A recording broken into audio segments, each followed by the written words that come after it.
Batid ko na nagdadrag siya.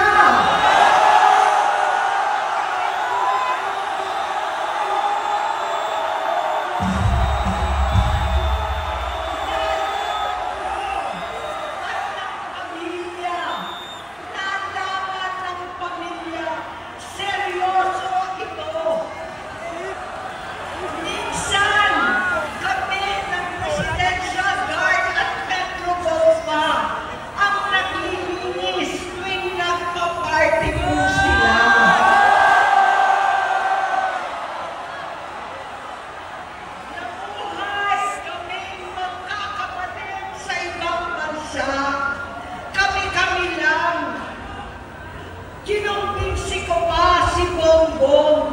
Pakasalan mo na si Lisa. Naisip ko noon, kapag nag-asawa siya, malalagay na sa tahimik at magkakaroon ng direksyon. Ang laki ng pagkakamali ko.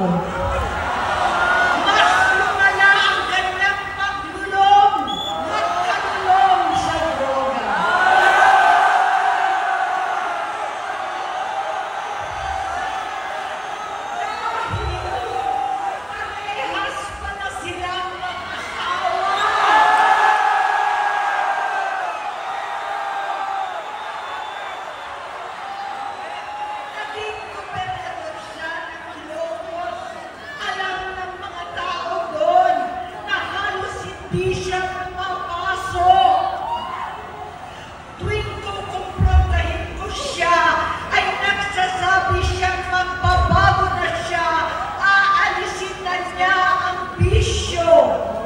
Hanggang sa may nagsumbong na naman sa akin na sa pag-gising pa lang sa umaga, kasabay ng almusal, marijuana pala.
kilala.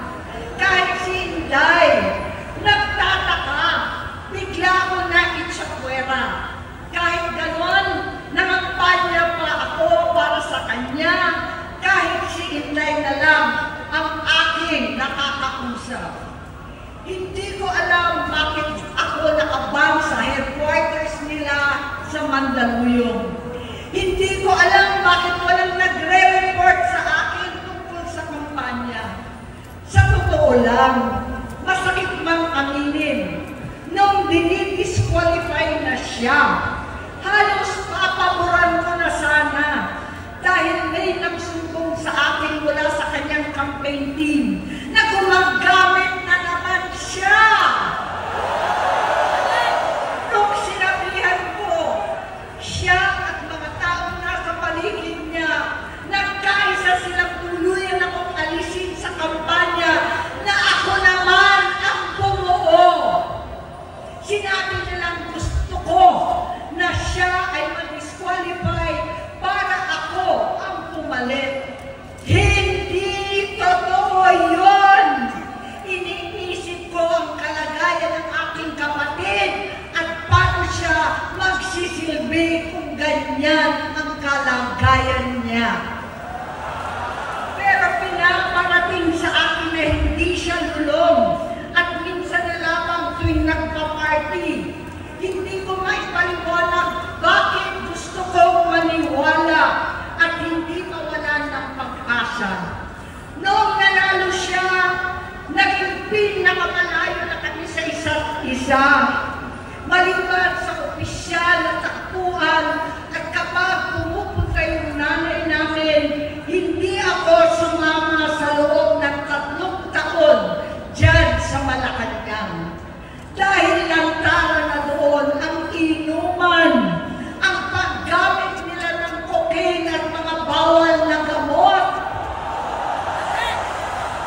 Hindi ba nila nakikita, naririnig, kakaiba na siya magsalita, hindi na maintindihan kung ano-ano na ang sinasabi at wala na sa sarili. Nagtatago sa kabaitan niya ang pang-aabuso niya sa droga. At nagbunga na ito ng mga nakakapinsalang maling desisyon. Hinayaan niyang kumilos ang mga nakatalibot sa kanya. Yung mga umaastang presidente habang nilululong siya ng mga ito. Hindi na kami nagkausap. Sa harap ng publiko, pinipiling kong magmukha kaming maayos. Pero wala na kaming koneksyon. Hindi ko hinihiling na maunawaan ninyo ako, lahat kayo. Sa palagay ko, ang makakaunawa lamang sa akin ay ang mga pamilya may pinagdaanan sa adiksyon, sa inom, sa sugal, sa alak, sa bisyo, higit sa lahat, sa droga. Pag hindi ko siya nakakasama, buong aking loob na ipasok sa institusyon, ipagamot, iparihab ko na yan. Pero tuwing maghaharap kami noon, hindi kaya ng aking kalooban na gawin yon. Tuwing magsasabi siya sa akin na magbabago na siya, hindi ko siya kayang liisin. Hindi ko kayang ipagkait sa kanya magkakataon at pagbabakasakali, umaasa ako at laging nananalangin na sana, oo nga, nagbago na siya. Hanggang dumating ang 2024 at 2025, yung bisyo niya na ang dahilan ng pagbahak ng korupsyon, kawalang direksyon, at maling-maling mga desisyon. Walang accountability, wala na ang hustisya. Hindi na niya alam ang nangyayari. Hindi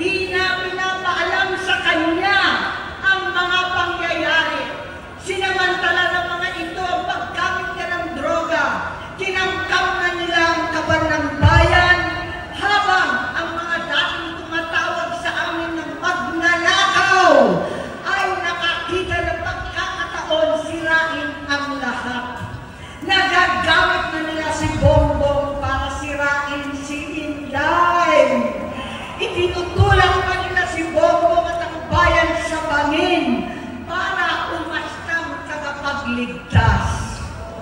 Mula sa pagtraidor at pagpapahamak kay VP Inday, sa confidential funds na tutuusin ang galing naman sa opisina ng Pangulo, hanggang sa pagpadukot sa dating Pangulong Duterte para itago na lamang sa ibang bansa.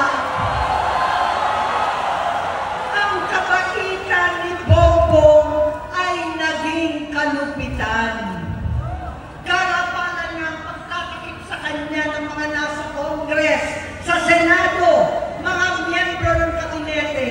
Kitang-kita na ng taong bayan, wala nang puwang ang kahihiyan. Para bang nauulit ang bangungot ng kasaysayang dinamas namin noon.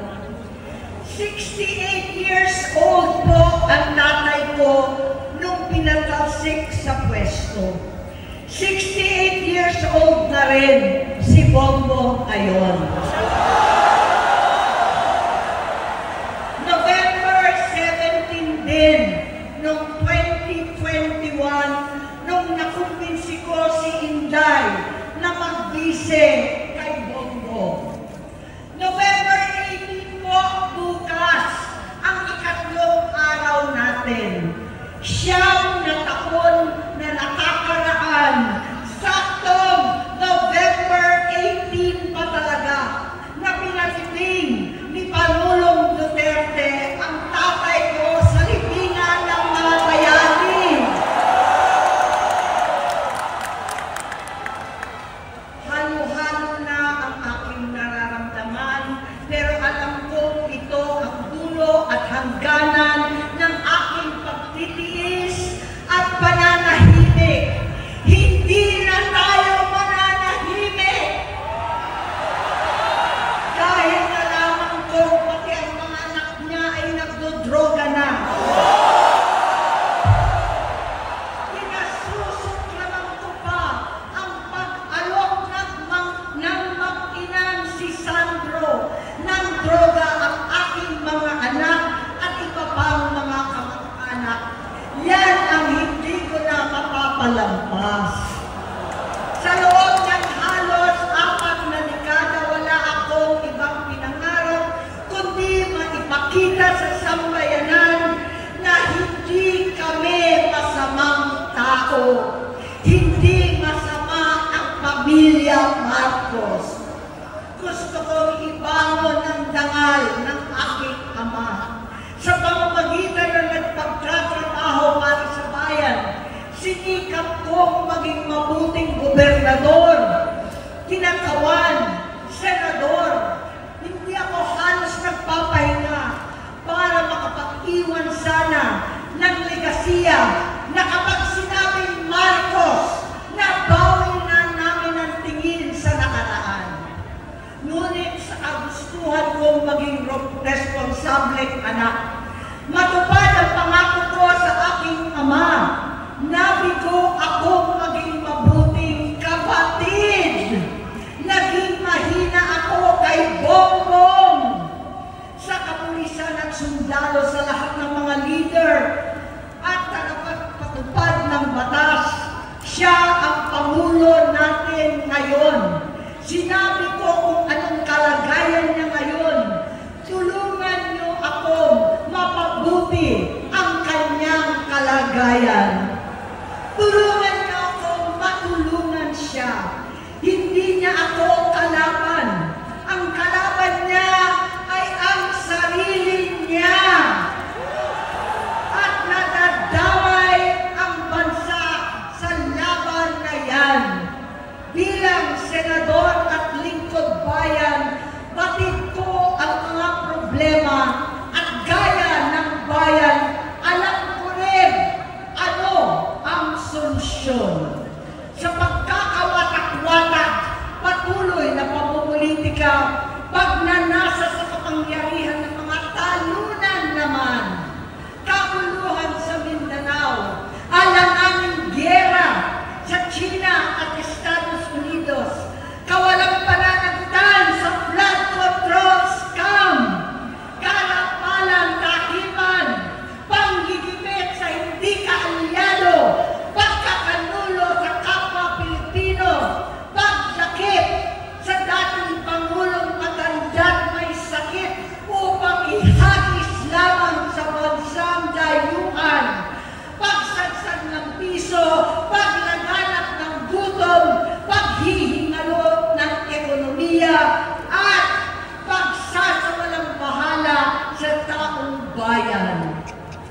delubyo at kalamidad na nagdudulot ng parusa.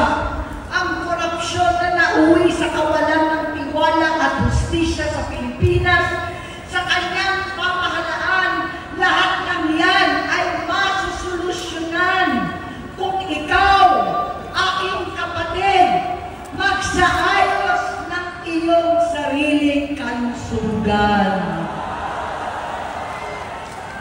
Kapag humupa ang ingay sa politika, kapag umuwi na kami sa aming pamilya, hindi bilang senador, kundi bilang ate, bilang si Manang Aimee ni Bonget, kaya ito sasabihin sa harap ng taong bayan, sa harap ninyong lahat, at sa harap ni Bongbong. Bonget, magtatatlong taon na tayong hindi nakakausap. 3 taon ko nang sinusubukan muli na ako'y pakinggan. Siguro ngayon ay makakarating ng buo ang gusto kong sabihin. Walang mababawasan, hindi madadagdagan. Bongbong, nag-aalala sa iyo si Manang. Tuwing nakikita kita sa TV, gusto kitang puntahan. Napakalaki ng pinagbago mo. Itsura, pagsasalita, takbo ng pag-isip. Minsan, napapatanong ako sa sarili ko, ikaw pa ba yan? Si Bongbong ba talaga yung nakikita ko? Pero ako, aling ko, ako pa rin ito. Ako pa rin ang ate mo na tumayong ama't ina sa inyo sa ibang bansa. Ang kasama nyo sa sumubok na sanggahin lahat ng sakit para sa iyo. Ang kapatid mo na hindi mo kailangan hingan ng tawad dahil agad ka nang iniintindi at tatanggapin dahil mahal kita. Nasa Bagong Tipan, kay Lucas, Kapitulo 17, versikulo 3 hanggang 4. Kung magkasala ang iyong kapatid, sawayin mo siya. At kung siya'y magsisi, patawarin mo siya.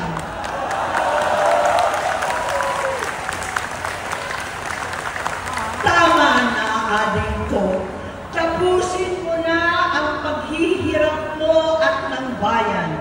Gaya nung umalis tayo sa palasyo, kaya mo pa rin hawakan ang iyong kamay, huwag kang matakot.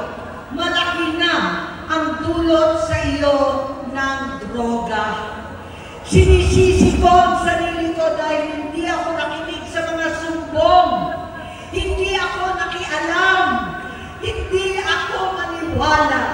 Pero hindi pa huli ang lahat. Tama na, aling ko. Magpahinga na tayo. Umuwi na tayo. Magpagamot, magpagaling at nangangako ako. Hindi ako malilingat, hindi ako magkukulang. Lahat ng kasama mo ngayon, hindi natin kasama sa pinakamadilim na bahagi ng buhay natin. Kasama mo sila ngayon dahil nasa taas ka pa. Ako at ang ating mga tunay na kapatid dito sa Luneta ang kasama mo kahit magdilim ulit ang lahat.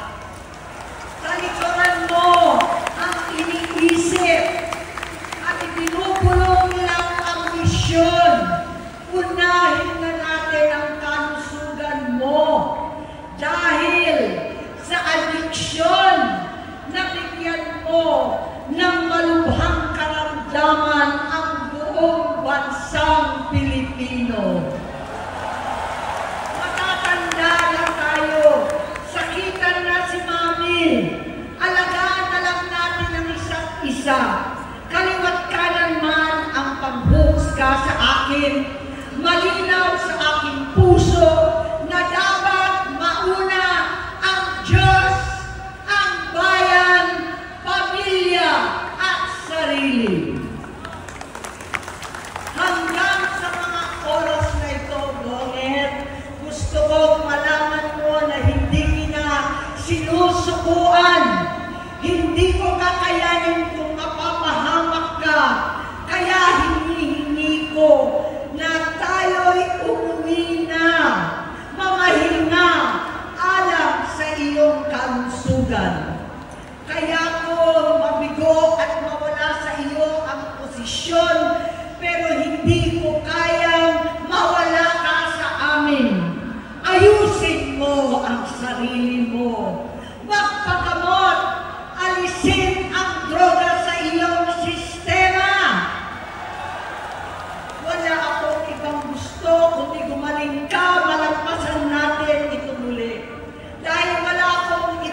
iyong tabi.